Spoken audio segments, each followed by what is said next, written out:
Wow, pretty incredible stuff right there. Okay, so we're talking about Nicholas Godejohn because he was found guilty of the murder of Dee Dee Blanchard. We expect for him to be sentenced in February. We'll talk more about that a little bit later on. But right now on the network, we are switching gears and talking about Chris Watts because we expect to be live in that courtroom today in about 20 minutes, maybe less.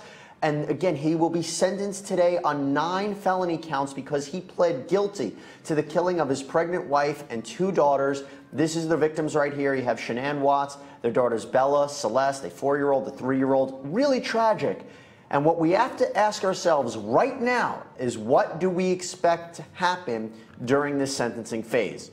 So joining me right now to talk more about it, the next host. After I sign off today, he was nice enough to come on now to talk about this.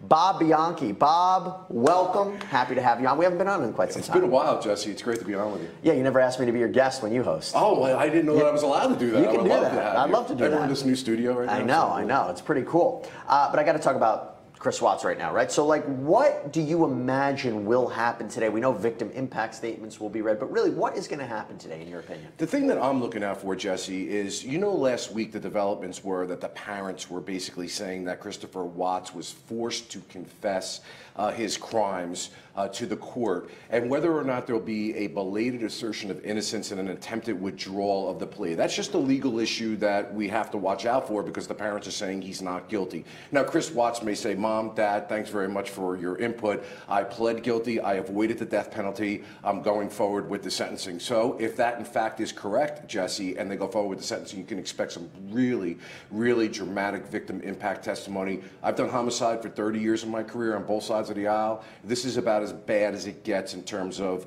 why the death penalty is put into place. A pregnant woman killed and 2 young, beautiful kids. We don't know why, though, right? So this is a live feed into the courtroom. You can see it. It's very packed. Tons of media there. Security.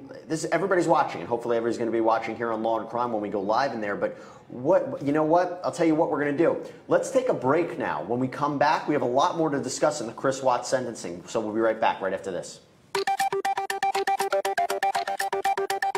All right, let's talk about this right now. Bob, I'm confused because we're still trying to figure out motive here, right? And the details of how they actually died, the medical examiner's report hasn't been released yet. What's going on? Yeah, I don't want to second guess, but I've really looked into this, Jesse. We tried to make sense of the prosecutor's statement after the plea, which was that he thinks the prosecutor, he knows what Watts' motive was. The autopsy report being withheld, that doesn't bother me so much.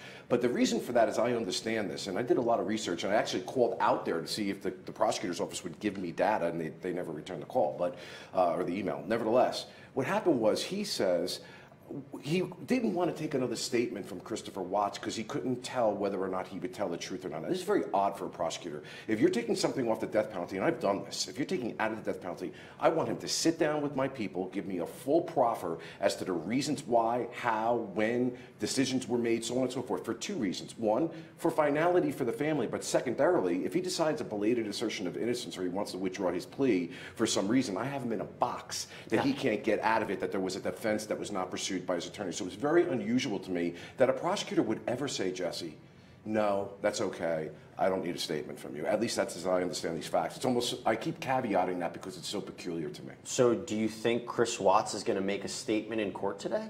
That is up to really him and the defense attorneys. I mean, this is pretty much a done deal. He's going to get a life without parole sentence. So there's no real need for him to get up and speak. In fact, as a defense attorney, given the situation, since it's a fait accompli, I'd pretty much tell him, there's nothing you're going to say that's going to remedy this situation. Don't say anything. Let the family have their day. And for a guy who went on camera and said he had no idea what happened to his wife and daughters, why should anyone really believe him? But that's a whole separate question. One of the people that we believe will speak today is Chris Watts' mother. As Bob said at the top of the program, the parents of Chris Watts tried to get involved in this case, saying that this was his plea deal was forced, that his rights were violated, his constitutional rights were violated.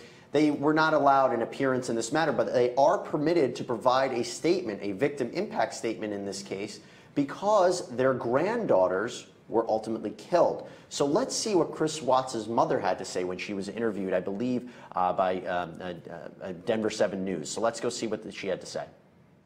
Chris loves Shanann. Oh God, he loved her. Yes, I believe he loved her at first. I believe he did. But I think as the years went on, I think it just being in that kind of a relationship, which the social worker even said that marriage should have ended a long time ago. Have you reconciled the idea that he could have done all of this? Yes. And that scares me to death. It scares me to death to think that he could have done all of this. And I don't want to go there. I don't want to go there right now. But I don't see why he's pleading guilty. I wouldn't. I'd fight. I'd fight to the end. But then you ask yourself,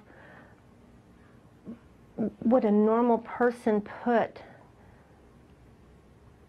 dispose of the bodies the way you did? I just don't like the way it was handled from the very beginning. I don't like the way it was handled. I want to save your life, that's all. We're just here, we're going to save his life. We want him to get life in prison. It was like they already knew he was guilty. And this was the end of it. All I want is the truth. I just want the truth. That's it.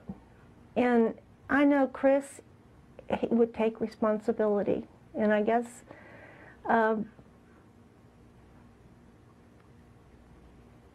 maybe he is. I don't know. I don't know. I just can't see him doing that. Obviously, this is a very difficult time in her life, but Bob, is this a case of denial? I think that in virtually every murder case that I've handled as a prosecutor or even as a defense attorney, the family is in complete shock because it's so out of character for most defendants. So they're surprised. They can't believe it. And of course, they have a very close connection and relationship. I just did a recent informal video on Bianchi Law Talk, Jesse, on why people murder and specifically surrounding the Chris Watts, scenario. And there's all sorts of reasons that people just can't wrap their arms around because they say themselves, I would never have done that. How could my loved one have done it? That's what's so chilling about this, especially seeing him in that interview on his porch saying, I don't know what happened to them. Bob, you ready to come in? Yeah, let's do it. All right, Bob's going to be signing in. I'm going to be signing off, and he is going to guide you through the Chris Watts sentencing phase. We have a feed in that courtroom. You're not going to want to miss it. Everybody's going to be watching, so stay tuned here on Law and Crime.